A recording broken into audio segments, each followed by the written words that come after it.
अच्छा, लाइफ में जादू होते हुए देखा है क्या? नहीं देखा? दिखाता हूं। अब यकीन नहीं मानोगे, अगर तुमने मेरी बात को सीरियसली ले लिया और उसको फॉलो कर लिया, भाई जादू होगा।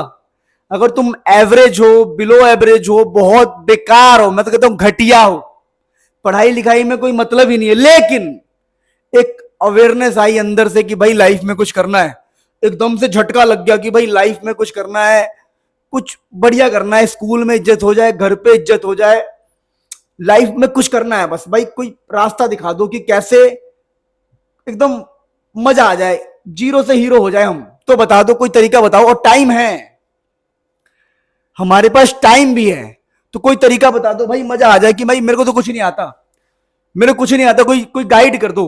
तो सुन लो भाई, जून से जुलाई में 30 दिन का लेके चल रहा हूं कि 30 दिन में देखो लाइफ में चेंजेस आएंगे। बिलीव मी, लाइफ में चेंजेस आएंगे जब आपके स्कूल का पहला एग्जाम होगा, स्कूल खुलने के बाद पहला यूनिट टेस्ट, PT1 जो मर्जी करा लो, उसमें आपको स्कोर दिखेगा, उसमें आपको स्कोर मिलेगा। अगर आप सीरियस हो, लाइफ में कुछ करना चाहते हो, अपनी फैमिली सिचुएशन या जो भी आपकी सिचुएशन है चेंज करना चाहते हो, ये दम है, ये हिम्मत है, तो 30 दिन मेरे साथ आ जाओ। 30 दिन मेरी बात सुन लो, कसम से कह रहा हूं, पूरी लाइफ आपको मजा आने वाला है, पूरी लाइफ मजा आने वाला है। कैसे समझा रहा हूं देखो, तो हमारे पास भाई 30 दिन है, 30 दिन में मैंने 5 दिन आपको दिया है तसल्ली से, 5 दिन दिया है कि आप अपने बेसिक्स को क्लियर कर लो, जो फिजिक्स और केमिस्ट्री में बेसिक यूज होता है उसको क्लियर कर लो। बेसिक्स में आपका डिफरेंशिएशन, इंटीग्रेशन, वेक्टर, ये बहुत एडवांस लेवल नहीं पढ़ना है, सिर्फ और सिर्फ फिजिक्स के लिए पढ़ना है। ये नहीं कि पूरा मैथ घुसेड़ दिया, नहीं, बेसिक मैथमेटिक्स पढ़ो, अच्छे से पढ़ो, ये नहीं कि किया छोड़ दिया, किया छोड़ दिया, बढ़िया से करो। क्योंकि फिजिक्स में, केमिस्ट्री में बार बार आपको ये डिफरेंशिएशन, इंटीग्रेशन, वेक्टर के अलावा लॉग, एंटीलॉग और कैलकुलेशन दिखाई देंगे। कैलकुलेशन में क्या सीखना है? एलसीएम लिखना सीख लो, 20 तक पहाड़े सीख लो, एलसीएम लेना सीख लो, क्रॉस मल्टीप्लाई सीख लो, और 20 तक पहाड़े सीख लो। 3 चीज, एलसीएम, क्रॉस मल्टीप्लाई, 20 तक पहाड़े, ये सीख लो। तो शुरू के 5 दिन आपको यही करना है, कुछ भी करो, 1 तारीख से स्टार्ट करो, 2 तारीख से स्टार्ट करो, जैसे भी करो, प्लीज शुरू के 5 दिन इस पर ही लगाना, इनको अच्छे से सीखना, बेसिक लेवल। अब जब आप ये कर लोगे तो अगला स्टेप आपका बड़ा सिंपल है, प्लीज इस सबको मान लेना, बहुत हेल्प होगा।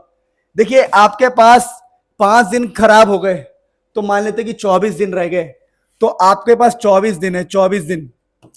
अब 24 दिन में, और 24 दिन, सुन लो मेरी बात, आपके पास 24 दिन है।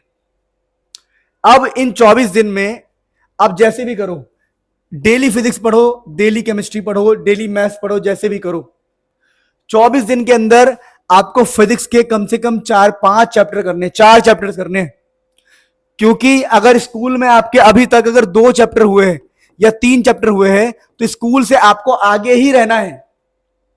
स्कूल से आगे रहने से क्या फायदा होगा कि जब स्कूल खुलने पर आपके, देखो मान लो आपके स्कूल में, मैं ऐसा मान के चल रहा हूं, आपके स्कूल में मान लीजिए कि भाई 3 चैप्टर करा दिया, वैसे 3 तो किसी के स्कूल में कराया नहीं होगा, चलो 3 करा दिया, मान लो कि किसी के स्कूल में 3 चैप्टर करा दिया, और आपने पहले से ही 4 चैप्टर करके रखा है। तो जब स्कूल में चौथा चैप्टर कराएंगे, चौथा चैप्टर, तो आपको चौथा पहले से ही आता होगा। आप स्कूल में बैठ के जवाब दे रहे हो, आप हीरो बाबू बन रहे, हीरो बन गए आप। अच्छा, ये फायदा है एक तो।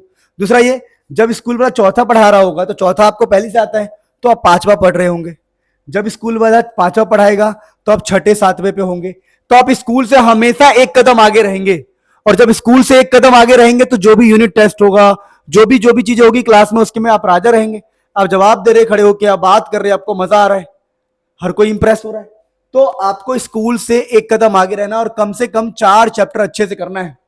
4 चैप्टर के साथ साथ आपको PYQ भी करना है, ओनली PYQ। बच्चे कहते हैं हम NCERT कर लेंगे, हम ये कर लेंगे, हम वो कर लेंगे, भाई कुछ नहीं कर पाओगे अगर बहुत कुछ करना चाहोगे। लाइफ में स्टेप वाइज होता है काम। अगर सिर्फ आप PYQ कर लेते हो, तो believe me, previous year question करने के बाद आपके स्कूल और स्कूल के एग्जाम, जो यूनिट टेस्ट होंगे, उसमें आप राजा रहोगे। अब केमिस्ट्री में भी सेम, देखो केमिस्ट्री बड़ा अजीब है। केमिस्ट्री में स्कूल के किसी में सेकंड बुक चल रहा होगा ऑर्गेनिक, किसी में चल रहा होगा D&F ब्लॉक, इनऑर्गेनिक चल रहा होगा, तो किसी में फिजिकल चल रहा होगा। तो स्कूल के अकॉर्डिंग केमिस्ट्री में कम से कम आपको 2 चैप्टर आगे रहना है। आपको 2 चैप्टर आगे क्यों रहना है? सर फिजिक्स में भी चैप्टर आगे रहना है, केमिस्ट्री में भी चैप्टर आगे रहना है। रीजन क्या? रीजन यही है भाई, स्कूल से आगे रहोगे तभी ठीक रहेगा, वरना मैम तो लिपस्टिक लगाया, बोला चैप्टर खत्म, कल टेस्ट है इसका। भैया मैम बहुत फास्ट है, मैम तुरंत तुरंत चैप्टर खत्म कर देगी। तो वही कह रहा हूं मैं, तो आपको स्कूल से आगे रहना है ताकि आप जवाब भी दो, और जब स्कूल चौथा पढ़ाए या पांचवा पढ़ो, स्कूल से 2 कदम आगे रहना है। इस प्रकार से देखो कि आप एवरेज से टॉपर की तरफ नहीं बढ़ गए। स्कूल में जो पढ़ा रहे हो आपको पहले से आता है, क्योंकि आप पहले ही आगे चल रहे हो। आप पीवाई की कर चुके हो, आपके बेसिक्स स्ट्रांग है, आपको कौन रोकेगा? आपको कोई नहीं रोक सकता। आप मेरे चैनल से पढ़ लो, किसी और से पढ़ लो, डीप लेक्चर्स पढ़ने हैं फिजिक्स के, बहुत डीप पढ़ने हैं बोर्ड्स के लिए, तो मुनील सर फिजिक्स पे जाओ, मुनील सर फिजिक्स चैनल पे जाओ। केमिस्ट्री के लिए Munil sir channel, Munil sir channel, यहां पर केमिस्ट्री का 1 शॉट, डीप लेक्चर फिजिक्स का 1 शॉट मिलेगा आपको बढ़िया से। तो जो बच्चे नए हैं वो प्लीज सब्सक्राइब करो और मेरे वीडियोस को चेक करो, लाइफ में बहुत सारे चेंजेस आएंगे। प्लीज एक बार वीडियो को आप चेक करो, बहुत बढ़िया है, बहुत अच्छे वीडियोस बना रहा हूं मैं, पूरी जान लगा दी है। इससे बाहर पेपर में कभी नहीं आता, जो मैं बना रहा हूं, जो मैं पढ़ा रहा हूं, उससे बाहर पेपर में कभी नहीं आता। और जो पुराने बच्चे एक बार लिख देंगे कि सर अक्टूबर तक सिलेबस करा दो, हम आपके साथ हैं, हम आपके साथ हैं और आपकी बातों को फॉलो करेंगे, तो अक्टूबर तक सिलेबस होगा, पूरी जान लगा रखी है। तो मिलते हैं नेक्स्ट वीडियो में, एंजॉय योर डे।